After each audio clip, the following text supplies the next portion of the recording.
За нийт үзэг сонсогчдод энэхүү өдрийн мэндийг хүргье. Шинжлэх ухаан таны мэдхийн Одмондөр суугийн маань их Монгол улсын түүх нэвтрүүлэг маань эхэлж байна. За энэхүү нэвтрүүлгийн маань event тгчээр Casa Da Vinci буюу 5 тухын дээд тансаг вилла Casa Da Vinci хотгон хамтран ажиллаж байгаа. За мөн эко үйлдэлийг ногоон оноогоор Green Score Nature ногоон оноо төрийн бус байгууллага хамт олон маань ажиллаж байна. За энэхүү нэвтрүүлгийг бид бүхэнд Америк сургуулийн түүхийн багш Маратхан бэлтэн өргөдгөө. Орой минь дүргье. За орой минь дүргье. За өнөөдрийн сэдв бол Чингис хааны өвөг дээдс гэсэн сэдв байгаа. За тэгээ энэхүү судалгааны бүтээлийг та бүхэндээ дурдахын өмнө юуны өмнө ямар судалгаанаас ямар сурвалжаас авсан бэ гэдгийг бас дурдах ёстой гэж бодож байна. 2007 онд бол Уудаан Баркман гэдэг хүн Чингис хаан хийгээ түүний залгамжлагчид гээд судалгааны том бүтээл одоо эрдэмтэн судлаачдын өгүүл гаргасан байдаг. Энэ өгүүл дээр бол Чоймоо багшийн одоо Чингис хааны бие хүний онцлог гээд айгу сайхан гоё илтгэл байдаг. За өгүүлэл те. За мэдээж энийг бол нэг номер 1-т нь ашигласан. Хоёрт нь болохоор их Монгол улсын түүх гээд шинээр гарсан судалгааны бүтээл байгаа. Монгол улсын их сургуулиас гарсан. За энэ хоёр судалгааны бүтээлээс те ингэж онцолж хүргэж байгаа гэдгийг юуны өмнө дурдъя. За Чингис хааны өвөг дээдс. За тэгэхээр мэдээж тодорхой. За энэ яг бид нар юг ярих гэдэг нь гэхээр аливаа нэг улс үндэстэнд тухайн ард түмний нэрийн хуудсуулсан суу алдартан те. Монгол турхтны тухайд бол мэдээж эзэн Чингис хаан энэ хүн байдаг. За одоогоос 800 гаруй жилийн тэртээ Монголын онон мөрний орчим Дэлгэн болдог хэмээх газар Исүүхэ Баатрын гэрт баруун гартаа шагаан чинээ нүж атгаж ер бусын байдлаар төрсөн энэ хүний тухай ер нь бол хожимоо бол их Монгол улсыг нэгтгэсэн их Монгол улсыг үндэслэн байгуулсан ийм агуу хүн бол Чингис хаан байсан гэдгийг бол бид бүгдээрээ мэддэг. За нөгөө талаар энэ бол Монголын тал нутагт эхээс мэндэлж нүүдэлчин монголчуудын ах үед өсөж торинсон эгэлж ирийн ухаалаг хүн гэж үзэж болно. За олон зуун жилийн турш Чингис хааны тухай их баг зохиол бүтээлийн Монголын болон гадаадын бичгийн хүмүүс өдий төдий маш олон сурвалж судалгааны бүтээлүүд те гаргасан байдаг. За энэ бүхэнд бол ингээд нийтэд нь аваад үзэх юм бол хоёр зүйлийн хэтрүүлэг агуулгадж байдаг. За нэгт бол ер нь бол ер бусын эд чадaltaй Бурхан тэнгэр мэт хэмээн цогц болгон дүрсэлж дээд тэнгэрээс заяа төрсөн эзэн учир авгаа их үйл хэрэг нь мөнх хөнх тэнгэрийн таалаар бүтэж байдаг гэж үзснээрээ Чингис хааны аливаа сайн муу үйл хатуу догшин аян дайнагч бүрэн зөвтгөх үнц болгосон байдаг. Нөгөө нь болохоор Чингис хаан бол дундад зууны үеийн харгас догшин зэрлэг бүдүүлэг хүйс тэмтрэгч алуурчин байснараа дүрсэлж зарим сүрэг шинж сүрэг үйлдэлийг нь онц товчлон одоо ингээд бичиж урд хожид бичсэн ном зохиол амд амьдсан яриад хөөрөө те одоо энэ судалгааны бүтээлүүдээс аль л одоо нэг гаж гэх юм уу итгээд энэ мэдээг нь шүүрэн авч түүхэн бодит үнэн мэтэр бичиж улам дэврэгсэн тал бас их ажиглагддаг. За тэгэхээр ялангуяа энэ тал дээр бол нөө Монголд ялагдсан гэдэг ус орн боо орж байгаа те одоо Тангууд ус, Алтан ус, Хорийсон ус ялангуяа Чингис хааныг амьд ах уйдаа байлсан те эдгээр улс орны түүхчд бол нэлээд юм бичсэн байдаг. Ялангуяа бид Хорийсон улсын түүхтэр бол нэлээд олон юм сонсогдож байгаа л та те. За гих мэтлэнгээр зүйлд гарч ирдэг.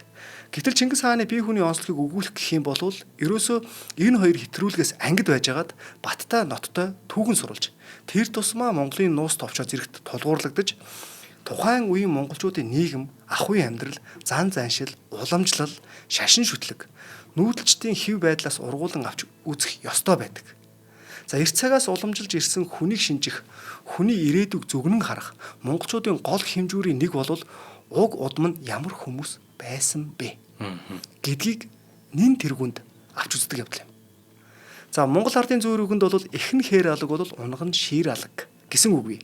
Энэ нь эцэг эхийн ямар нэгэн шинж заавалчгүй үр удамд нь уламжлагдгаа гэдгийг хэлж байгаа. За монголчууд уг удмын нэг одоо чухалчилдаг тул өөрийн үр хүүхдүүдтэй өвөг дээдсийнхээ үе залгамж тэдний салаа салбарыг бага насанд нь бол цээжлүүлж бас угийн бичиг бол хөтлүүлдэг байсан. 13 дугаар зууны үед бол Монгол нутгаар аялж исэн те одоо ингээ маш олон хүмүүс байгаа. Эдгээр хүмүүсийн нэг гайхдаг зүйл нь бол энэ хүмүүс бол өөрсдийнхөө түүхийг өвөг дээдсийнхээ түүхийг бол бүгд цээжээр мэддэг. Өвөөгөөс хүүд, хүүгээс одоо те одоо ааваас хүүд гэдэг ч юм уу ингээд заа сургаж өгдөгөө. Амаас ам дамжуулж одоо ингээ чэжээр мэддэг гэдэг. Ийм зүйл яригддаг. За Монголын нуус товчооны эхний хэсгүүдэд бол үнэндээ л угийн бичиг гэсэн үг. За энэ нь бол угсаа гарлыг баримтлахад тун чухал нөлөөтэй.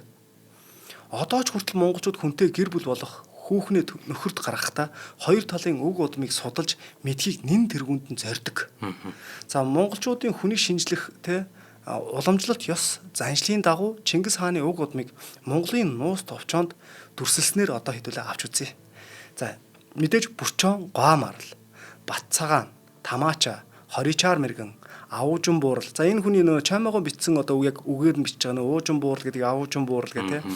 За Сали хачуу, Ихнүүдэн, Сэм сочи, Харчуу, Боржогдоо мэргэн, Торголжин баян, Тэнгэр түүний гэрлээс жирэмсэлсэн Алангуй, Бодончор, Хабаачи Баатар, Мэнэн Тодун, Хачи хүлэг, Хайдуу, Байшин хор догшин, Думбина Сэцэн, Хабуул хаан, Бардам Баатар, Исүүхэ Баатар.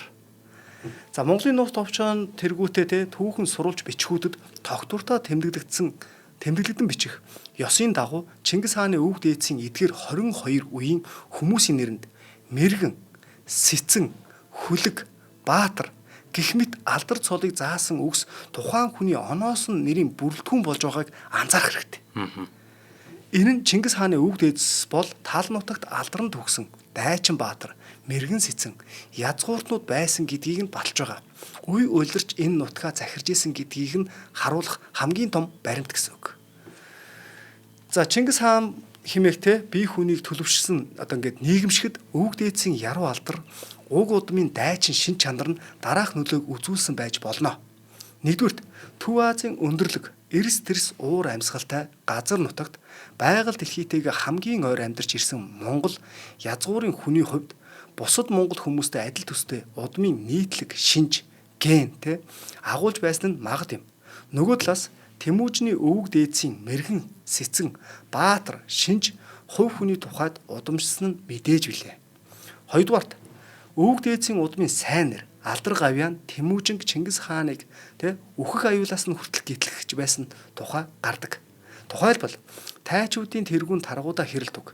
Тэмүүжнийг гинэт довтолж, аваачиж дөнгөлж айл хэсүүлэн байх үед сорхон шар болон түүний хөвгүүд өршөөн явуулдаг. Энэ нь нэг талаараа эцэг Исүүхэ Баатрыг хүндэлсний хувьд нөгөө талаараа Тэмүүжнийг эцэг шигээ сайн ир болохыг тодорхой мэдсэний учраас энэ үйл явдлын дунд сорхон шар Тэмүүжнийг ирж явах үедээ онон мөрний хариг газарт харж хөвтөд дөнгө ус руу урсган нүрээ ил гарган хөвтөж үе Тэмүүжинтэй таарад ийм аргатын тул нүдэндээ галтай нүүрэндээ гэрэлтэй химэн тайчууд ах дүүнэр чинь ийхүү атаархдаг ажив би чамайг ис цааж өгнө гэж хэлсэн байдаг. Энэ нь бас яг өмнө нь өгүүлж байгаа ах дүүнэр сорхон шар болон хүүхдүүд нь аварж байгаа энэ санааг бол баталж байгаа юм. За Монголын нуус товчоонд ер нь бол бас л яг энэ мэтлэнгээр Чингис хааны амь насыг аварсан хүмүүс зөндөө байдаг. Энийн нэг тал нь болвол мэдээж Чингис хааны өвөг дээдстэй энд бол бас үнэнчээр зүтгэж ирсэн хэдэн үед амьдсан гэх мэтлэнгээр үнэнч зүтгэсэн энэ хүмүүс бас тодорхой байр суурийг эзэлдэг. За монголчууд ганц мол гал болдоггүй, ганц хүн айл болдоггүй гэдэг За энэ нь бол ганц хувь хүн бол юу ч хийж чадахгүй. Заавал ханилж нөхөрлөх хэрэгтэй гэсэн үг. Исүүхэ Баатар нас барсны дараа эцгийн их хүрээ боторч 9 настаа өнчин гэгдэж хоцорсон Тэмүүжин хүнд хэцүү аюул зовлонг туулан байж өссөн бөгөөд энэ цаг үеэс их Монгол улсыг байгуулах хүртэл урт удаан хугацаанд түүний нөхөрлөл өрсөлдөөн дундаас шалгарсан нэгэн далд хүч бол сайн эцгийн алдар гавья байсан юм. Өөрөөр хэлбэл Тэмүүжинг эцэг шигээ Дайчин Баатар хамаг Монголын эзэн болон гэдэгт итгэж найдаж байсан хэрэг юм. За 3 дугаарт Тэмүүжний өвөг дээдсийн алдар нэр нь Исүүхэ Баатар Исүүхэн баатарлаг үйлс нь Тэмүүжин даган оргостыг далан дуудах сайн талтай байсны хамт эсэргээрээ дарах сөнөөх санаатыг бас бүрдүүлж байсан. Барсын зулцгийг баг дээр нь гэдэг үгийг баримтлах Тэмүүжнийг хүчрхэг болохоос нь өмнө мөхөөхгүй бол тун хурдан хүчрхэгж буй түүнийг хожим яагаад ч дийлэхгүй гэдгийг ойлгогчд олон байсан билээ. Тэгэхээр аавар нь төсөөлөд бар гэдгийг эсэгээр хэлээд нь шүү дээ тий. Аав шигэ болноо, бар шигэ болноо, тэр удам шигэ болноо гэдгийг мэдээд нь шүү дээ. Тэгэхээр энэ нь бол зарим тохиолдолд Тэмүүжин хүссэн хүсээгүй гээд тэмцэлд татан оролцуулахаас өөр арга байхгүй. Цусандах юм надаа хаа алдах үү гэдэг шиг тий. Заавал хамаг Монгол улсын хаан ширээнд суух ёстой эрх бүхий хүн. За дөрөвдүгürt болохоор Тэмүүжний бэрх зовлон бэрхшээл одоо хясал дунд өхөл сэхлийн зааг дээр хатуу зориг хурц ухаан зөв мэргэн шийдлийг гарган тэмцээр уг удмынхаа алдар нэрийг мандуулж сайн хүний үр сүйт гүний унаг болохоо нэгд нэгэнгүй насныхаа одоо тий одоо ингээд нэг нэгээр нь одоо дистаралж гэж харуулж байсан. Үйл явдал болгоноор харуулж байсан гэдэг санааг хэлээд байгаа. За энэ нь бол мэдээж Чингис хааны нэг насных нь амьдралынх нь бас зориг байсан гэдгийг харж болж байгаа. Тэгэхээр Тэмүүжин гэхээс мэдлэх үед бол Монголын аймагуд бас яг ямар байр суурьтай байсан бэ гэдгийг бас Монголын нуус товчоонд маш тодорхой харуулсан байдаг. Жишээ нь одоо бидний одоо хүүхд ахуйн насандаа бүгдээрээ уншиж өссөн те Монголын нуус товчоог дулаан хавцтай ном байдаг. Энийн яг 10 дугаар хуудасд бол яг тухайн үеийн нийгмийн байдлыг бол оддоо тэнгэр оршиж, олон улс байлдаж, орондоо ондох завдалгүй олзолдон булаалдаж байв. Хөрс дэлхий хөвчөж, хөвчин улс байлдаж, хүнжилдөөч ундах завдалгүй хөнөөлдөн тэмцэлдэж байваа гэж дурдсан байдаг тийм. Тэгэхээр энэ бүх зүйл нь бол яг тухайн үед хинэн хинийгээ гисэн тийм ийм хатуу бэрх цаг үед Чингис хаан яаж тодорч гарч ирсэн. Ингэж тодорч гарч ирэхэд нь Чингис хааны өвөг дээдс эдгээр одоо Мэргэн Баатар хүлэг тийм ийм цолтой хүмүүсийн одоо бас үйл явдал бас нэлээд нөлөөлсөн юм а гэдэг зүйлийг харуулж байгаа юм. За хоёлаа хамтран ажиллагчаа танилцуулах уу? За тэгье. Гэтэ бас нэрэ таны хэлж байгаач зөв л дөө. Нөгөө талдаа бас энэ хүн бол угаасаа тэнгээс заяат хөө. Тэ? Тэгэхээр тэр хүн бол энийг угаасаа бүтээх нь аргагүй байсан юм а гэдэг ийм жижүүрийн үгээр тухайн хүний энэ амьдралдаа тулгарч байгаа зовлон бэрхшээл тэр болноос гарч байгаа тэр суу ухааныг бас ингээд таг хаачиж болохгүй тийм ээ. Шууд хаачиж байгаа гэсэн үг байхгүй. Яг айгуу гой санаа хэлжлээ их н гана. Энэ чинь өөрөө юм байхгүй. Их Монгол улсын хаан гэн гол Чингис хаан. Энэ хүн ч угаасаа л юм болох байсан. Үгүй шүү дээ. Тэр хүртэл тэр хүн юу туулсан бэ гэдэг нь хамгийн чухал байхгүй юу? Тийм биз дээ тий. Сүүлийн үед ингээд байна л да. За сүүлийн үед ч яг хөтэй миний анзаарч байгаагаар одоо Холливуд удахгүй гарч байгаа маш их хүлээлттэй байгаа нэг кино байгаа байхгүй юу. Тэр нөгөө Dune гэдэг цуврал байхгүй юу. Өмнө нь бас 3 анги дайрчул ингээ хийгдээд өмнө хийгдсэн тэгээ шинжлээд хийгдээд байгаа. Тэгсэн чинь тэн дээр гараад байгаа нэг зүйл нь тэр генийг яриад байгаа байхгүй юу. Яаж хамгийн өндөр тэр хүчин чадалтай генийг гаргаж ирэх вэ? Тэр хүнийг л ерөөсө хүлээгээд байгаа. Тэр гарч ирэх юм бол энэ окторгуу ертөнц тэр чигтээ нэг удирдлагын дор орно гэдэг. Тэрний тухай л яваад идэг байхгүй. Ер нь тэгэхээр тэр нөгөө нэг монголчууд чинь аль эрдэнээсээ тэр удам судрыг нь хараад байгаа тий. Тэгээд нөгөө нэг ийм өөрийнхөө удмын өмнө хүлээсэн үүрэг гэж байгаа юм шиг тий. За энийг л би ингэж чадахгүй бол хэний хүү болох бол доо гэдэг шүү дээ тий. Бүр тэгэхээр чи нэг тийм тэр зүйлийг дагуулж тэр хариуцлагыг авч яваа гэдэг бас юм монгол хүний дотор ингээд байгаад идэг байж тий. Харин яг үнэ. Тийм байна. За нэвтрүүлгийн хамтран ажиллагчаар 5 тухайн дээд тансаг вилла Casa da Vinci. За вилла гэдгийг манайхан одоо сүүлд энэ нөгөө Монгол улсын 22 дахь аймаг гэдэг шиг те гадагшаа дотчод зугаалаад ингэж явахдаа энэ зүүн өмнөд Аз Вьетнам мэдээлүү ингэж явхлаа тэнд ингэж ядчил вилла байдаг те. Тэнгүүл вилла гэдэг чинь өөрийн хувийн эдэлбэр газартай тэгээд ийм нэг давхар хоёр давхар ч юм уу ингэж гоё ийм амны орон сууц байж болдгийм байна гэдэг бүгдээрээ мэддэг учраас шүү дээ. Виллагингууд хүн болгон мэддэг баг. Тэгэхээр одоо Монголд Casa da Vinci хотхонд яг тэр вилла чин яг бодитоор хийгдэж байгаа. А мөн кондо гэж бас нэг юм амны орон сууцны нэг төрөл байгаа. Тэгэхээр кондо болон вилла ийм төрлийн хотхон байгаа байхгүй юу? Энэ болохоор айл бүрийн зочны өрөө урагшаага байгаль толдох тийм том харуулцтай. За таазны хэмжээ нь гэх юм бол 3 метрээс бүр 6.2 м хүртэлх юм өндөр таазтай. Тэгээд бас 4 давхар 5 давхар тийм сууцуд байдаг. Хамгийн гол нь Casa da Vinci төслийн үндсэн концепцийг алдагдуулахгүйгээр буюу хаава сотхны зэрэглэлийг хэвээр хадгалж байгаа. Хаава сотхон юм шиг. Тэгэхээр давхардаа 2хан айлтай нэг барилгад 4-өөс 9 айл байхад төлөвлөгдсөн буюу таны хувийн орон зайг бүрдүүлэхээс гадна хүн амын нэгтгэрчлийг хамгийн бага түвшинд байлгаж байгаа. Амар тайван амьдрах боломжоор хангаж байгаа ийм хотхон байгаа даа. За ер нь хэмжээний хувьд гэх юм бол 260 м квадрат нэг давхрын дуплекс вилла гэж байгаа юм. Энэ нь гаднаа хувийн эдэлбэр газартай, цэлгэр сарвал террастай, тэгээд 6.2 м өндөр таацтай, тэгээд 4-5 давхрын айлууд нь цэлгэр том террастай гэх мэтчнэр ингэж зохион байгуулагдсан байгаа. Мэдээж энэ нөгөө Casa da Vinci хотхны энэ загварын байрууд бүх юм бүгдээрээ бэлэн байж байгаа. Манайхан очиод танилцаад үзэх, биеэр бас үзэх боломжтой. Тэгэхээр энэ кондо болон вилла сууцны 1-р ээлж нь ашиглалтанд орцсон. Нүүж ороход бэлэн болцсон байгаа. За 2-р ээлж нь яг 2026 оны 3-р сараас ахуулаад 2-3-р ээлжүүд нь шатараалтайгаар ашиглалтанд орцсон байгаа. Тэгэхээр ер нь бол хэмжээний хувьд 112 м квадратаас 260 м квадрат хүртэлх ийм кондо болон вилла төрлийн орон сууцуд байгаад байгаа. Тэгээ пентхаус, нэг апартменттэй дуплекс гэдэг ингээд төрөл бүрийн таны одоо сонирхолд нийцгүүц юм байрнууд маань ашиглалтанд орцсон байгаа. За байрлалын хувьд хаан уул дүүргийн 23 дугаар хороо Арцдын ам нүхтийн зам дагуу Casa da Vinci хаавас хотхон. Борлуулалтын албаны утас нь 75 тэг 7 50 50 75 тэг 7 50 50 гэсэн дугаараар холбогдох боломжтой. За ингээд бид бүхнийг дэмжиж ажиллаж байгаа 5 дуухын дээд Тансаг вилла Casa da Vinci баярлалаа. За маш их баярлалаа. За хоёулаа тэнгууд цаг хугацааг одоо бүр Монголын нууц товчооны хамгийн ихний хэсэг дээр аваач. За. Тэр нь юу гэх тэр нөө дээд тэнгэрээс заяат те. Тийм. Хэлдэг шүү дээ. За тэрэн дээр бол мэдээж Бүрчон гоо морлын тухай гарч ирнэ. За ингээд судрын чуулганд бол эргүүн нөхөнд очиж нутглагсдын үр сад тэндээс гарахад хідэн овгийн эзэн толгойлогчд те Бүрчон гэдэг олон одоо ингээд хатантай үр хөвгтэй нэгэн хүндтэй эмир байсан гэд ингээд тодорхой дурдсан байгаа байхгүй юу. За яг наадах дээр чи би одоо хүртэл хүмүүс хаяада тэгдэг шүү. Бид нар чоны удам гэдэг шүү те. Тэгэхээр Бүрчон гоо марл гэдэг байгаа чинь те. Гоо гэж бичэн те. Гоо гэж бичдэг. Гоо марл биш. Гоо марл гэж бичдэг. Энэ хоёр чи хүн шүү те. Одоо дахиад нэг хэлчихэ. Домгийн амтд биш ээ гэд те. Хүн шүү. Өөрсдөө чоны удам гэд тэгээд идэг. За тэгэхээр сая бол ингээ эмир гээл нэг сонин үг ингээл ороод ирж байгаас те. Тэгэхээр энэ үгийг хэн бичсэн бэ гэхлээр Чингисийн ууган хүү Зүч, Зүчийн 5 дугаар хүү Шибан, түүний удмын түүхч Абул Гази гэж хаан байсан өөрөө. За энэ хүн бол одоо те Бүрчон одоо түүхэн хүн байсан гэдэгт огт эргэлзээгүй түүхч хүн те.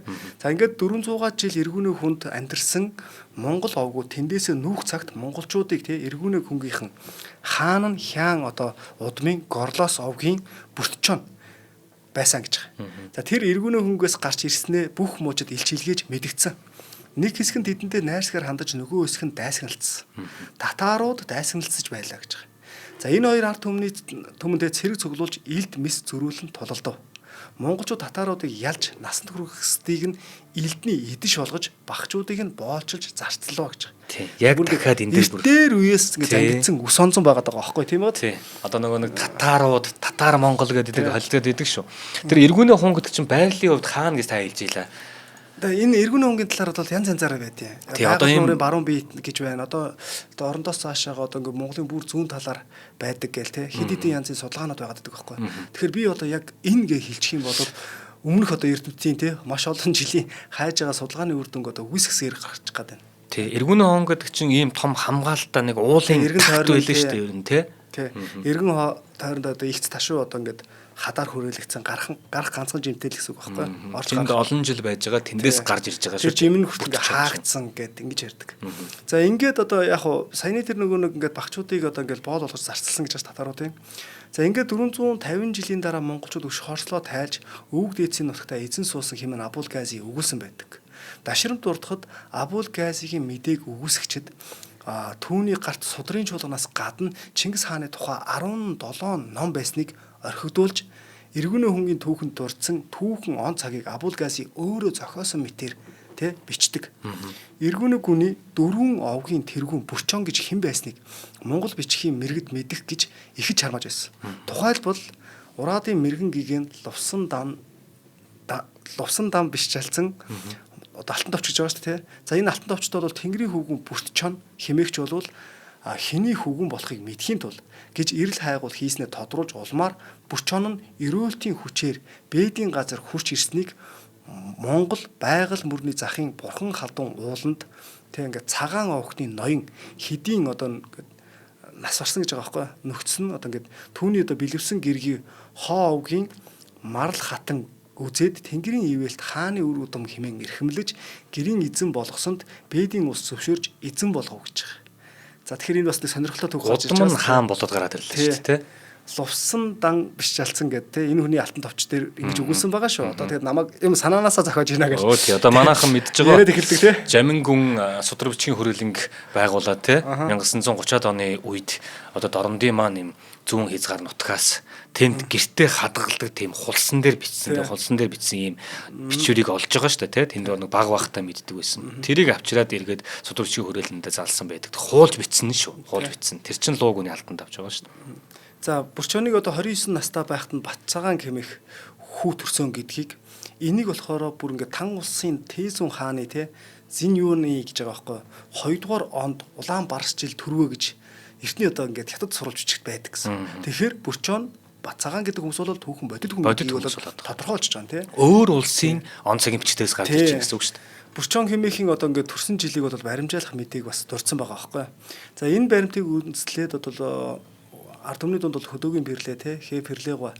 За эргүүнээ гүнний одоо Монгол дөрвөн овгийн эзэн Бурчон 758 он төрсөн гэж таамагласныг Монгол түүхчид одоо хүртэл дэмжилж одоо ишилсээр байдаг.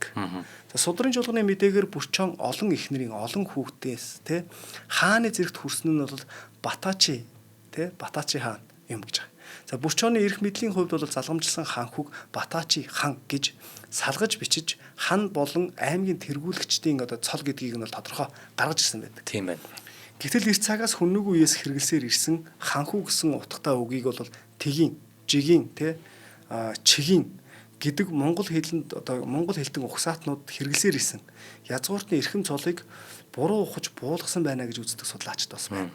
За хүннүү хэлнээ бол дэгийн, табгч хэлнээ болохоор жигийн, жужаан хэлнээ тэр няруу хэлнээ дэгийн, түрэг хэлтнүүд зээлхтэй тэгийн. Гисэн хэлбэрээр авсан ил үхсийг тэгээ бас нэг хөлбөр нь болохоор чигийн. За тийм болохоор Батачихан гэж сонсогддгоо тэгээ энэ нь одоо илүү зөв болов уу гэж үздэг гэж байгаа. За Бурчон одоо тэгээ олон хүүхдээс эцгийн эрх мэдлийг залгамжилсан Батачи хаан бол тэгээ 786 онд төрсөн гэдэг нь бол тодорхой байгаа. Яг тэр нүг эртний одоо хятад ханз одоо тэгээ бичгэр ингээ бичсэн байгаа даа шүү дээ. За Монголын нууц товчоонд Бурчон харчуу тэгээ одоо хүртлэх үеийг бол нэрлэхдээ ямар нэгэн тодорхойгүй нэг нэрээр шууд ингээ зураас татаад явчихдаг тий. Бурчон, Бацаагаан, Тамачи гэл ингээл цаашаа авчдаг тий. За ингээ мөртлөө Боржгодоо мэрэгний гэргийтэй хүүн тий гэргийтэй унах дуртай морьтой нөхөр цэрэгтэй дурдаад дуваас охор бүү мэрэгэн хоёрын талаар өгүүлж эхэлж байгаа. Энэ нь магадгүй яг Чингис хааны өвөг дээдсэн те харчуугаас хойшоогоо Бурчоны одоо те угсаа тусдаа хид хідэн салбар болж тасарсантай холбоотой байх магадaltaа гэж байгаа байхгүй. Утгийн талтай тий. За жохон бодончор одоо ингээ элен цэцгийнхээ овгийг өргөжлүүлсэн учраас Боржгодоо мэрэгний талаар дэлгэрэнгүй дурдсан байх магадaltaа гэж байгаа. За Добуу мэрэгнийг 945 онд төрж 969 онд таал төгссөн гэж хөдөөгийн перлэгва 1959 онд бүр бичжүүлдээсэн байдаг. Монголын нууц товчоонд өгүүлснээр бодончор төрхөөс өмнө Алангуй их Буха хатагийн Бухатус Салжи хэмээх хоёр хүүгүүнд төрүүлсэн байдаг. За энийг нь ч гэсэн ихэр биш гэдгийг нь бол тий түүх сурвалж мэдээ бол хангалттай нотолдог. За Добуу мэрэгний тухай бол Абул Гази тий нэгэн сонирхолтой мэдээ үлдээсэн байдаг. Тэнд Добуу мэрэгэн тий Дубун баян гэж байгаа байхгүй. 30 хүрэлгүй одоо таалал төгссөн. Тэр цагт том хүн 7 настай, бага хүн 6 настай байсан гэж хэлсэн байдаг. За сурвалжийн мэдээнд тулгуурлан бодончрыг 970 онд төрсөн гэж одоо хөдөөгийн бирлэг тогтоосныг үндэслүүл ах нар нь буюу Буха хатагийн Бухатус Салжи хоёр бол 966, 967, 68 онууд те төрсөн бололтой гэж үзэж болж байгаа. За энэ мэтлэнгээр ингээ үзэх юм бол эдгээр хүмүүс бол яалчгүй түүхэн бодит өмнө хүмүүсээ гэдгийг нь бас давхар харж болж байгаа байхгүй. Тэр бүхэл Алангуй ихийг хэдэн онд амьдарч исэн бэ гэдгийг нь хүртэл тодорхой дурдж болохоор байгаа. За Алангуй их бол 940-с бол 985 онд амьдарч байсан хэмээх юм таамаглалч гэсэн бас байдаг. За Боржгодоо мэрэгний хүү Торголжин баян түүний үр одоо Добуу мэрэгэн те авсан ихнэр Алангуй хатны тухай баахан буруу ойлголт төрүүлэх судалгаанууд байдаг. За ийм тэргүнд одоо те яадаг вэ гэхээр Бурчоноос 10 дахь үеийн одоо үе болох Добуу мэрэгэн бэлэвсэн хатан Алангуйгийн бутаж хүү Бутанцар гэж бичсэн ийм түүхэн сурвалж байдаг. Бодонжир гэдэг бутанцар үе бутаж хүү гэсэн маягаар бичээд байдаг те. Яг аргагүй түүх археологийн чиглэлээр ажиллаж байгаа хүмүүст энэ хэл шинжилэл маш чухал те. Харин те. За тэгээ 2003 онд одоо Монгол улсын түүхэнд те Алангуй хатан Добуу мэргэнд олслогдож ирсэн гэж одоо мушгин бас тайлбарлсан байдаг. За гэтэл Монголын улс товчоонд бол яг л хэлсэн байгаа шүү дээ. За Д-гонгор 1970 онд Монгол дарлагчдыг захирч байсан Бурчонын угсаа Алангуйгийн шинэ угсаа залгамжлаар солигдсон онцгой өөрчлөлт 10 дугаар зууны дундуур тохиолдсон гэж өгүүлсэн байдаг. За мэдээж Рашнавский гэдэг 13 дугаар зууны үеийн нэлийн алдартай төвчтэй. За энэ хүн бол Малик баяуудыг нэг боржгон нарт хамаардаг гэж хоёрт одоо Бодонжир нарын эцэг нь Монголын Баяуд овог бус харин тийм нэртэй Түрэг аймгийнх байж болох юм. Учир нь Малик одоо тий добуу мэрэгэнтэй уулзахдаа алсаас ирсэн байх ёстой. Тиймээс ч тэрээр хүүхдээ бутын одоо нэг бугын тий гуйны махаар одоо ингээд залах хүртлээр туйлдсан байсан гэж үзсэн байдаг ч. За Алангуй ихээс төрсэн 3 хүүхдийг Маялаг Баян Довгийн зарц хүний хүүхд гэж Монголын нууц товчоонд ер нь бол гардаг тий. За тэгтэл бол сампл дэндүү 1991 онд бичсэн одоо ингээд судалгааны бүтээл байгаа. Бас очоргоо тий алтан уургийн дээд овгийг үүсгэхэд Баяуд оролцсон байж болзошгүй. Тэгээ Добуу мэрэгний гэртээ авчирсан Маялаг Баяудын нэгэн хүүхэн Добуу мэрэгнийг хальсан хойно тий Алангуйгоос төрсэн бутаж хүүгүүний 3 хүүгийн нууц хэмээн сэжгэлдэг. За гэтэл бол мэдээж одоо од мөндөр сувг бол Алангуйхийн домог гэдэг нэвтрүүлгээр бол тий энэ талаар бол 10 гаруй дугаар хийгээд за энэ бол одоо Монгол Улсын их сургуулийн археологи антропологийн төгмийн тий доктор профессор Уу Эрдэнэ Отгоон 1999 онд хэвлүүлсэн Алангуйхийн домгийн учир хэмээх судалгааны бүтээлээс ишилж байгаад маш тодорхой өгүүлсэн байгаа. За тэгээ энэ өгүүлэлээс гадна ер нь бол хид хидэн янзын зүйлсүүд гарч ирдэг байхгүй. За ямар ч сонирхолтой гэдэг утгаар нь цааш нь хоёулын яриагаа өргөжлүүлээ тий. За Алангуйгоос төрсэн Бодончир мунхаг бол өөрөө Баяд одоо хүний бутаж хөөхд мөн тул тэр нууцыг Боржгон овгийн ихэс дээдэс хизээш дэлгэн тавихыг хүсэхгүй. Чандлан хадгалсаар байжээ. Тэд Тэнгэрийн хүүгүүд хэвээрээ үлдэхийг бодож түүхээрээ сайрхаж Боржгон овгийн Монголын ноён нуруу болсон төв Монгол овг болгож чадсан билээ хэмээн чи далаагаа өгөөснө нь Бодончирын үр хойчис Баян Довгийн зарц хүүхдээс гаралтай гэсэн чиглэл баримтал болохыг бас илтгэж байгаа юм. За Алангуй хатны тухай дээрх мэд санаанууд те түүхийн баримт Бүрчооны угсааны язгууртнуудын ургалах ёс те гэх мэтээс бодол зурж байгааг бол Уу Эрдэнэ Отгоо те бүр баримтаар ингэж нотлсон байх. Ерөөсөө л баримтаар л хаалт шүү дээ. Тэгээ одоо урдаас нь уурлаад хараагаад доромжлоод юу ч өөрчлөгдөхгүй байхгүй. Энэний удаас баримтаар л ярин шинжлэх ухаан бол яг үнэ. За яг мөн тухайн цаг үед бол Бүрчооны одоо тий одоо ургийнх нь бол чамгүй холуулаа байсныг бол Абу Газигийн мэдээ бол давхар өгүүлж байгаа нь. Алангуй хатныг бол тий асран тэтгэж гэрлэх хэрэгтэй язгууртнууд цөөн бүс байсныг бас харуулж байгаа юм. За одоо би энэ үгийг бас ахаа сайн хэлчихье. Манайхан бас агиух олон асуугаад байдаг. За залуу судлаач одоо яг миний үеийн л дээ надаас нэг ах археологи хөрөлөнгийн хүннүүгийн секторын эрхлэгч одоо хийж байгаа доктор Ишцэрэн гэж залуу байгаа. За энэ хүн бол 23 жилийн өмнө шууд Бодончир богд нарын те ах дүү нарын 3-ын эцэг Бүрчооны удмын язгууртан бол Шихэр бэг гэж түүхэн баримт түшин нотлсон байдаг. Гэхдээ энэ хүн 2003 онд 3 дугаар курсын оюутан байсан. Залуухан байсан гэж яриад тий. Оюутан байсан. Би яг энэ илтгэлийг нь бүр өөрөө сонсчоод бүү ямар сони илтгэл вэ гэд тэгжсэн. Энэ жил хүртэл бид хоёр нөө археологийн хурал дээр таарчаад тий хамт одоо бас нэг хэсэг газар ингээ алхаж явахдаа хүртэл таны одоо яг тэр нөгөө судалгаач нь бол би одоо ингээ ишлээд яриад байгаа гэтэл ямар ч зөрөө байхгүй 100 тий. Одоо хүртэл тэр итгэлтэй тий. Тэгэхээр бол тий ярахаас өөр аргагүй гэсэн үг байхгүй. За тэгэхээр Алангуй ихийг бол тэр асарч халамжилсан хүнийг бол Шихэр бэг те гэж хэлдэм байна. Энэ хүн бол өөрөө яг алтан уургийн те язгууртан ноён хүн. Тэгэхээр тэрнээс төрсэн 3 хүүхэд бол тэр алтан уургаас те Бодончир гэнэ Бүрчооны удмаас бол хаашаа зайлахгүй Маялаг Баяуд бишээ гэдэг нэг санаа. Гэтэл бас нэг сонирхолтой судалгаа байдаг. Яг эсэртлээ. Тэр нь болохоор одоо Монгол Улсын их хурлын гишүүн ерөнхийлөгчийн төвхийн зөвлөх Бомочир гэж доктор.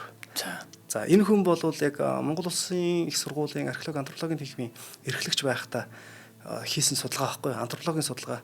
За энэ дээр бол нэг Баяд овг Бодончир мунхаг Баяд овгийнх байх боломжтой гэдэг. Тэр бас их нэлээд сонирхолтой судалгаа байдаг. Тэгээ одоо манайхан тэгээ сонсож байгаа бол тэр судалгааг бас олж уншихыг хичээгээрэй гэж хэлээ те. Ерөн зөвхөн яагаад энийг ингэж яриад байна гэхэлэр нэг юм домгийн юмуд байдаг шүү. Би түрүү чоны удам бишээ гэж хэлээд байгаа юм те. Чи хөөн гэж хэлээд байгаа юм учиртай. Дээрэс нь Алангуй их тэр чи нөгөө нэг тооноор нь туссан гэрэл орж ирээ те. Хүүхдтэй болцсон гэдэг тэр домогонд манайхан чи бас олон жил яригдчих явсан шүү дээ. Түүнийг чинь л одоо яг бодтой яг хин тэр хүнийг одоо авч үлдээд тэр 3 хүүхдээ аав нь хинбэ гэдгийг л нотлох гээд ингээд ажиллаад байдаг гэсэн.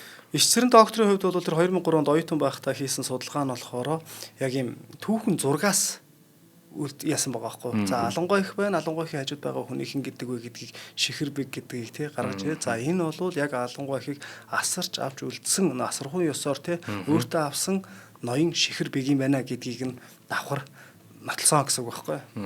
Би шал хөндлөнийг юм асууж За байдаг. тэгээ. Түрүүн дурддагч штэ. Хан гэ тэ. Бацгааны гэлжсэн Тэг нөө. Бачи хаан. Бачиг хан гэжсэн тэ. Тэр хан гэдэг штэ тэ. Тэр хан нөгөө нэг сүулт одоо ашиглагддаг байсан цэцэн хан. Мөн үү? Мөн одоо яг тэр утгаараа л явж байгаа штэ тэ. За. За Монголын нууц товчооны зарим мэдээнээс үзэхэд бол тус түүхийг бичиж дурдсанаас хойшоогоо нэг бус удаа дахин завсарлаж нэмсэн байдаг. Тийм засварын нэгээр бол Алангуй гатны одоо хатны гарлыг одоо ингээд нэрлэмэр санагддаг гэж байгаа байхгүй. За би одоо миний ярьж байгаа зүйл бол их Монгол улсын түүх. За энэ судалгааны бүтээлээс ярьж байгаа шүү те. За нэлээд хариуцлагатай ярина шүү те. Одоо хүртэл яг тэр хүний те нөгөө өөр удам өргөжлөл гэж боддог хүмүүс маань те бүс нутагтаа амьдарч байгаа шүү те. Одоо яг ингээд дурдж ярихгүй бол ямар номноос ямар судалгаанаас ишилж авч байгаа гэдгийг ярихгүй бол одоо намайг сүүлдээ санаанаасаа түүх зохиолоо гэж их ярьдаг шүүмжтэй. Тэр шүүмжийг бол би тоохгүй л те. А зүгээр яг бодит байдал нь юм а гэдгийг хэлэхгүй бол. За судрын чуулган Далангуй хатны Горлоос овгийн хүн гэдгийг маш тодорхой зааж өгсөн. Гэтэл Монголын нууц товчонд 20 төмөдийн хорилдар мэргэний одоо охин гэдэг. За энэ гэхдээ хорилдар болон одоо Гурлаас нэрсэн нэг овгийн хоёр хөлбөр нэр гэдгийг бол Д гонгор түүхч хүн бас нотлсон байдаг.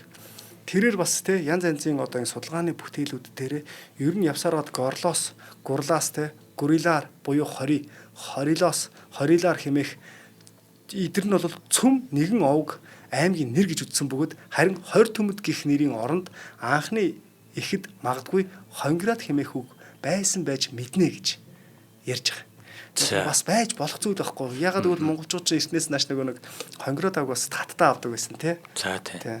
20 бурайд 20 төмөн. За. За одоо л жоохон цаашаа одоо Алангуй ихээс бас нэлээд явчлаа тий. За одоо тэгээ дахиад жоохон цаашаа явж идэл Монголын түүх бичлэгт бол Хайдуугийн юу гарч ирнэ тий. Дөрөвдөх үеийн одоо Хабуулыг анхны жинхэнэ хаан байсан гэж үздсэн байдаг. За мэдээж нэг хамаг Монгол улсыг одоо байгуулсан 1130 онд тий. Алтан уургийн цагаан яст хүмүүсийн их хуралдаа гэдэг зүйлийг байгуулсан. Энэ үед бол жинхэнэ одоо улс тогтцоон гэж үздэг. Гэтэл шинэ үеийн судалгаа бас арай өөр зүйл яриад байгаа.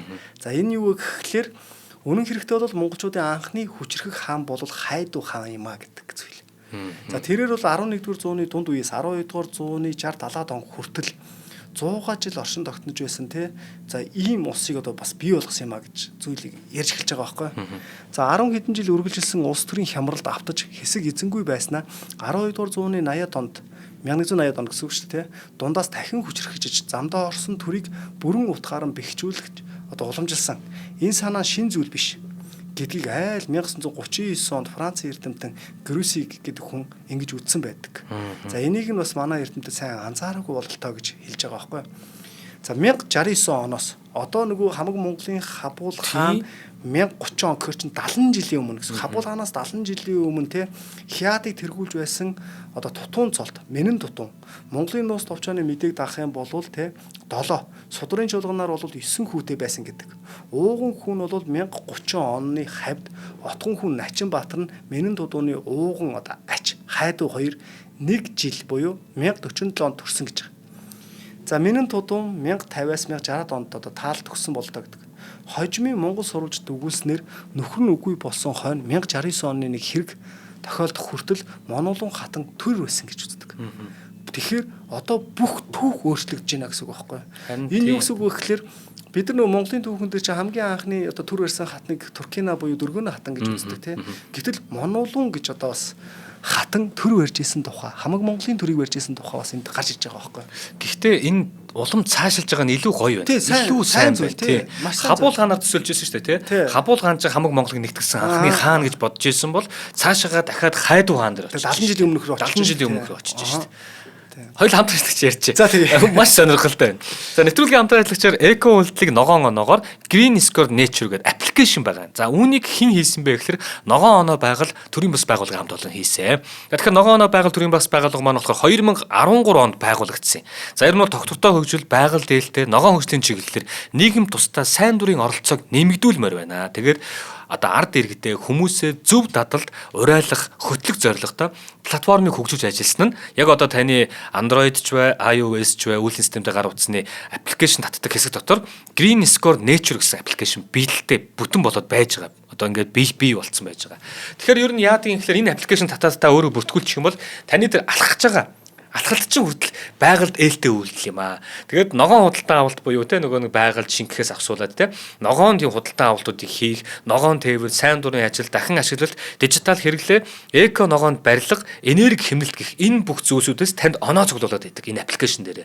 Тэр оноогоороо та эргүүлээд маш олон байгууллагуудаас ногоон оноогоороо хөнгөлөлт, урамшуулалт, бүтээгдэхүүний хямдралыг нийтлэх боломжтой. Ийм л зүйл юм байна. Тэгэхээр та бүхэн маань гар утасныхаа аппликейшн татдаг хэсгээс Green Score Nature гэдэг ногоон оноо те байгаль гэсэн яг энэ орчуулах юм бол энэ одоо нэрээр аппликейшн татаж аваад өөрийн гар утсандаа суулгаад их дэлхийг хамтдаа хайрлцгаая л гэдэг. За та бүхэндээ баярлалаа. За үргэлжлүүлье. За баярлалаа. За тэгэхээр Монголын хатныг тэг төр барьжсэн гэдгийг бол ямар түүхэн үйл явдал гэрчилдэг вэ гэхлээр за яг тухайн одоо 1069 он те энэ үйл явдал чинь хятан гүрэн болвол яг өөртөө хил салгаа оршиж исэн Жалаар аймаг те хүн ам олонтой энэ аймаг руу довтлсон байгаа байхгүй. За эндээс бол бас нэг 70-аад хүн те хэсэг бүлэг болвол те бүрийн эрэг гэдэг газар. За энд бол нөгөө Монголын хатан чинь төрөө барьж исэн те маш олон хүрээтэй одоо ингэ байж исэн. За тэгтэл нөгөө дайнд ялагдаж ирсэн хүмүүс чинь нөгөө өвсний үндэс одоо ингэж түүж идэх гэдэг ч юм ингээ янз бүрээр өөртөө амин зогоох гэдэг үтсэн байгаа. За ингэн гут нь одоо Монголын хатан чинь нэг 70 орчим хүнтэй хамт явсан байгаа байхгүй. Дайнд би хоёуг дуулахгүй одоо мортож очсон байгаа. За ингээ нөгөө адууны бэлчээр одоо сүйтгэхэд энэ гэдгийг ялт тулгаж ялж штэ. За гэтэл нөгөө жалаарууд чинь яасан бэ гэхэлэр хоёуг дуулахгүйг нь тайлбарлаад тэдгэр бүх хүмүүсийг давтуулж Монголын хатныг хүртэл сүйтгэсэн байгаа байхгүй. За тэгэхээр энд бол яг Монголын хатан бол байсан гэдгийг зүйлийг яриад байгаа. За энэ цагаас хойш хайдуу бол яг тухайн үед бол 6 настай хүү байсан байгаа. За ингээд тэр бол яасан бэ гэхэлэр хайдуугийн 6 настай хүү байшин хорд шүү за. За энэ 6 настай хүүг бас нууж амжсан байдаг байгаа байхгүй. За ингээд Начинбаатар хайдуу хоёр бол ингээд өөр овг руу одоо ингээд зочилж очих гээд явцсан энэ эзгүй ойгоор энэ бүх зүйл болсон байдаг. За ингээд ам түүхийн мэдээгээр бол Монголынгийн тэг гэрийнхний хүйс тэмтэрсэн 70 гаруй жалаар нарыг бол бусад жалаарууд дуудаж авчирч зэмлсэн төдөөгөө ахмадыг нь одоо тэг ахлагчийг нь одоо ингээд хороож үлдсэнгийн бол хайдуу начин нарт бол боол болгож өгсөн гэж байгаа. Өөр мэдээгээр бас нэг өөр мэдээгээр хайдуу начин нар тэг харж ирээд цэрэг хуралдуулж тэдийг довтолж иргэшээлд оруулсан гэсэн ийм санаа явж байгаа. За энэ цагаас эхлээд бол хайдуугийн үеэс эхлээд бол бас Баатар одоо нэг хайдуу хаан гэдэг тийм усаа одоо ингээ өөрөө захирж исэн гэсэн энэ санааг бас давхар хэлээд байгаа байхгүй. Тэгэхээр яг юм түүхэн баримтаар бол хайдуу гэдэг хамаг Монголоос 70 жилийн өмнө хүрээд ирлээ шүү дээ. Гэтэл энэс ч өмнө Монголын бас хатан төр байж исэн байна шүү дээ. Тэгэхээр Монголын нөхөр юу гэж исэн гэх мэтлэгээ тий цаашаага ахаад явбал бас л юм байна. Бүр сая Батачи хаан гэл ингээ гараад ирж шүү дээ. Тэгэхээр энэ бүх зүйл нь цаанаа яг юу хэлээд байгаа юм бэ гэхээр Чингис хааны өвөг дээдсийн тухай яриад шүү дээ. Тий. Батачи хаан байгаа юм чинь түүний аав нь хаанд байх гэдэг шүү дээ. Тий. За тэгэхээр бас л тэр нэг Абулгазигийн хийснээр бол тэр овгийн одоо тий эзэл одоо ингээ захирж исэн бүрчон бол тий бас ингээ эзэн байсан гэдгийг яриад байгаа сте. Энэ бүхнээс одоо бид яг юу хэлэх гээд байгаа гэхэлэр нэг зүйлийг маш сайн ойлгох хэрэгтэй. Чингис хаантай холбоотой Монголын түүх бол Чингис хаанаас хизээч салахгүй шүү дээ мэдээж ойлгомжтой тий. Гэтэл энийг бүр агуу томоор нь бодох хэрэгтэй. Тэр нь юу гэхэлэр бүрчон гэдэг хүнээс ахуулаад Чингис хааныг залгамжлагчад сая хоёлоо нөгөө нэг гоё кино үзлээ шүү дээ тий. Бош тий алтан ураг гэх. Тий. За тэгэхээр тэр кинон дээр бол яг яасан бэ гэхэлэр 1911 он 19 он хүртэл алтан ургийнхан бас ингээд төрд оролцоод яваад байгаа сте. Энэ цаг хугацааг бүгдийг бодоод үзэх юм бол ерөөсөө тасралтгүй гээд 1000 гаруй жил 1200 300 жил алтан ураг гэдэг зүйл бас Монголыг захирж ивж исэн. Үйл явц харагдаж байгаа сте. Тий. Одоо энэ 1911 оны тэр үндэсний тусгай тогтнолын хөдөлгөөнд оролцож байгаа алтан ургийн 200 гаруй ноён байдаг гэдэг шүү дээ, тий. Түүнээс толгоолж байгаа нь Чингис хаан дор сайн ноён хаан намнус өрн гэх мэтлэн байгаа. Гэтэл тэр хүмүүс чинь болохоор Даяарыг захирсан Батмунх хаан тий. Тэгэхээр чин Батмунх хааны чин удам нь болохоор Батмунх хааны чин хамгийн бага хүүн гэдэг чинь тийм гэрсэнч. Тэгэнгүүт гэрсэнч чин тэр саяны тэр одоо нөгөө Монголын гүнж дээр гараад байгаа, Монголын хатан дээр гараад байгаа. Тэр нөгөө Жалаар аймаг байгаа сте. Жалаарыг захирч суусан учраас гэрсэнч Жалаар гэдгээр бидний мэдээд байдаг. Хунтайжж мэдээд байдаг. Тэгэхээр чин нөгөө Батмунх даян хаан чин 11 хүүхэдтэй гэж байгаа шүү дээ. 11 хүүгийнх нь ганцхан хүн л гэрсэнц байгаад яг энэ одоо Монголын газар нутаг дээр суугаад энд байгаа хүчирхэг хавга аймагуудыг захираа суусан гэж байгаа шүү дээ, тий? Яг үнэ. Тэгээд одоо нөгөө нэг тэр сайн ноён хаан намнан сүрэн гэж байгаа Чингис хаан дорж идэж чинь бүгдээр л гэрсэнцийн удмууд шүү дээ. Тэгэхээр алтан ураг ингээд тасралтгүй явсаар л байсан байна. Одоо бас Чингис хааны өвөг дээдсээс бас нэг онцлох ёстой хүн байна л да. Тэр нь болохоор Думбинаас цэцэн баггүй. Бас Думбина хаан гэдэг. Чингис хааны 5 дахь үеийн одоо үг бөгөөд судрын жуулганы мэдээгээр ухаалаг, чадварлаг, зоригт 9 хүүгэнтэй бөгөөд тэд тус бүрдээ 90 юм үр хүүхэд нь нийлээд 100-аад мянга хүрэх 20 гаруй мянган үр хайлтай Овг аймаг захирдаг байсан гэж байгаа. Тус бүрдээ гэснийг 9 тооцох юм бол те маш чухал мэдээ энэ байхгүй. 11-р зууны төгсгөл 12-р зууны ихэнх үеийн Монгол улсын нийт хүн амын тог багцаалдах тоо баримт юм. Өөрөөр хэлбэл Домино хаан хамаг Монгол улсыг тус бүрдээ 10 хэдэн мянган хүнтэй 2200-аас 3300 үр хайлтай томоохон нэгжид хувааж захирж байсан нь энэ овгоор одоо ингээд Домино хаан мэдж 30 хэдэн орчим одоо ингээд овг захирж байсан гэдгийг нь харж болж байгаа. За тэгээд Домбинаас эцнээс хойшоо ч одоо ингээл яваалан тэгэл Хабуул хаанд хурж ирэн Хабуул хаанаас хойших түүхийг бол бид нар бас нэлээд дэлгэрэнгүй сайн ярьчихсан. За ингээд бодоод үзэх юм бол Хабуул хааны дараа одоо Барданбаатарын дараа Исүүхэ Баатар. За энэ мэтлэнгээр ингээд яриад байх юм бол Чингис хааны өвөг дээдс яг үнэхээр энэ нутагтаа эзэн байсан уу гэдгийг энэхүү нэвтрүүлгээрээ бас одоо ингэж илүү их ойлголт өгөхийн тулд ингэж бэлдэж байгаа нэвтрүүлэг болж тарж байгаа байхгүй тий. Хоёулаа нөгөө юу яасан шүү дээ. Нуус товчоог задлсан шүү дээ, тий. Тэр бол тэ маш их хүмүүст айгүй сайн ойлголтуудыг өгсөн. Нуус товчоог задлж бүр үг бүгээр нь задлаа. Яагаад дээд тэнгэр гэж байгаа. Тэгвэл тэнгэр гэдэг дээд гэж байгаа бол тэр чинь дунд тэнгэр юм уу, доод тэнгэр гэсэн ойлголт байсан болоод дээд тэнгэр гэдгийг онцлоод байна, тий. Дээд гэдэг үгийг аваад байна. Гэх мэт чинь тэр үг бүгээр задладаг бол үнэхээр бүр маш сайн юу болж ирсэн. Тэгэл одоо нөгөө Домбинаас эцнээс хойшоогоо хамаг Монголыг захирч ирсэн энэ үйл явдал болж байгаа шүү дээ. За энэ үйл явдлаас хойшоогоо нөгөө Хятан гүрэн гэж байгаа. Мэдээж их гүрний бодлого гэдэг зүйл бол бас явагдаж байсан байгаа шүү дээ. Хамаг Монгол улсын үед явагдаж байгаа. Гэтэл хамаг Монгол улсыг 1130 онд байгуулсан гэж үзээд байгаа энийг арай эсэргээр авах юм бол Монголын улс товчонд яг л ингэж хэлсэн байгаа. 1130 онд хамаг Монголыг Хабуул хаан мэдэн авбаа. Мэдэн аваа гэдэг чинь тий уламжлагдаад ирсэн. Тийм байсан юмыг мэдлэлтэй авсан байх. Гисэн л зүйл байгаа байхгүй юу. Тэгээ энэ өгүүлбэр нь өөрөө одоо саяны бидний ярьсан Доминаас эцэн Хайдуу хаан тэгээ ингээд цаашаага одоо бүртөө чон хүртлэх. Тэгээ Алангуй ихийн тэр одоо сонирхолтой Шихэр бэг гэдэг хүн ямар хүн бэ, учиртай хүн бэ гэдэг энэ бүх зүйлийг ингээд ойлгочиход болчихж байгаа үйл явдал байхгүй юу За нэвтрүүлгийнхаа төгсгөл одоо хаа төгсөж штэ. Тэгэхээр сая бид нар нэвтрүүлэг эхлэхийн өмнө дөнгөж ярьж байлаа.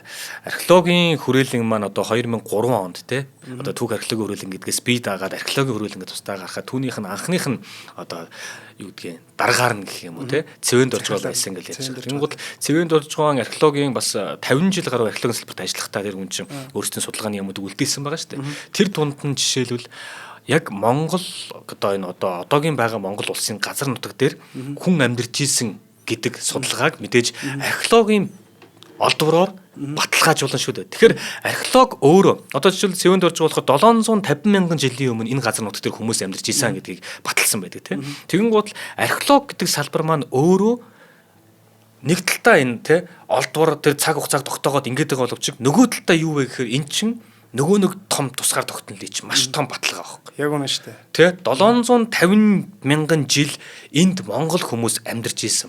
Гэтэл тэр хүмүүсийнх нь магадгүй нэг радиокарбонат гэх нэг ясны шинжилгээ мэдлэг ч юм уу ингэж олоо тогтоогоод магадгүй одоо яг амьдарч байгаа хүмүүстэй харьцуулаад судлаад үзэхэд тэр хэдэн хувь таарч яадаг гэх мэтлэн. Эн чинь өөрөө энэ газар нутаг бол гагнагдсан энэ ард түмэнтэй гагнагдсан улс юм а гэдгийг дэлхийд тусгаар тогтнолын баталж өгöd байгаа. Бас нэг том хэлбэр байхгүй юу тийм ээ? Тэг яг үнэ. Археологийн хүрээлэнгийн анхны захирал одоо цэвэндэрж асан ба шүү дээ. Энэ хүн бол мэдээж би бол нэвтрүүлэг болгон дээр байнга ярьдаг.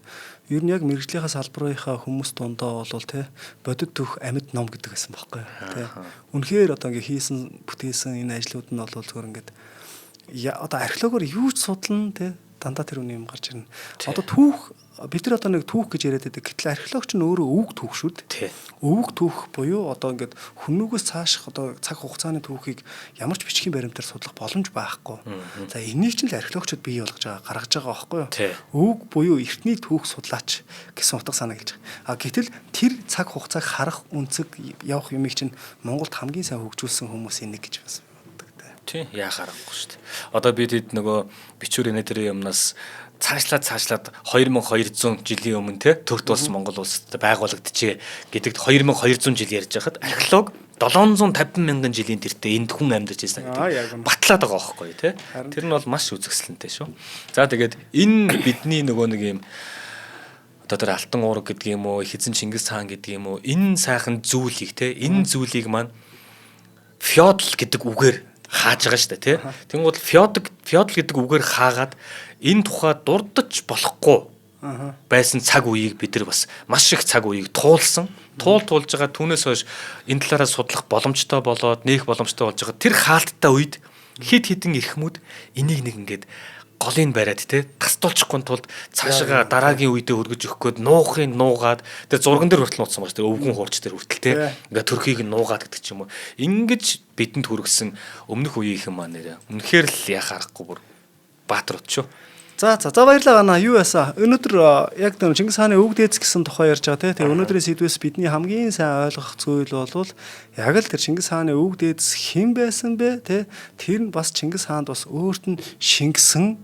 За тийм бүр гээд хит тэр нэг талыг барьсан тийм агуу хүчрхэг гэдэг ч юм уу те. Эсвэл нөгөө нэг харгас хэрцгий гэхээсээ илүүтэйгээр энэ удмын шинж онцлог нь энэ хүнд бас шингэсэн юм шүү гэдэг зүйлийг л маш сайн ойлгосоо гэж бэлдсэн нэвтрүүлэг. Маш сайн ойлгомжтойч байлаа.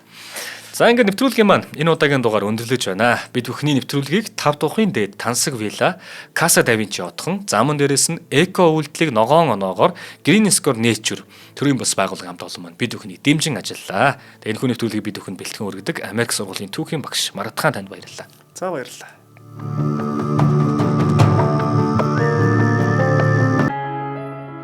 Нэвтрүүлгийг хүлээн авсан Нарны аймгийн монголчуудтай баярлалаа. Одмондөр сувг нь энэ мэдчлэн таны мэдхүйн мянган нэвтрүүлгийг 2026 оны 7 сарын 1 хүртэл та бүхэндээ хүргэх юм. Их хэлээрээ шинжлэх ухаан танин мэдхүйг түгээх нь үлсэд нэгтгэх хүсвэл та бидэнд хандив өгөх боломжтой. Жилдээ ганцхан удаа 100,000 төгрөгөөр биднийг дэмжснээр шинжлэх ухаан танин мэдхүйг түгээх энэ үйл хэрэг амжилттай үргэлжлэх юм. Одмондөр нэр дээрх Худлаа өвчлийн банкны дансага 4191 Тэг 4518. Та 100,000 төгрөгөөр шилжүүлэхдээ гүйлгээний утга дээр нь өөрийн нэр болон утасны дугаараа заавал бичээрэй. 100,000 төгрөг хандалснаар Одмондөр сувгийн алтан гишүүн болох юм а. Шинжлэх ухаан танин мэдхгүй Монголд ялах болтугай.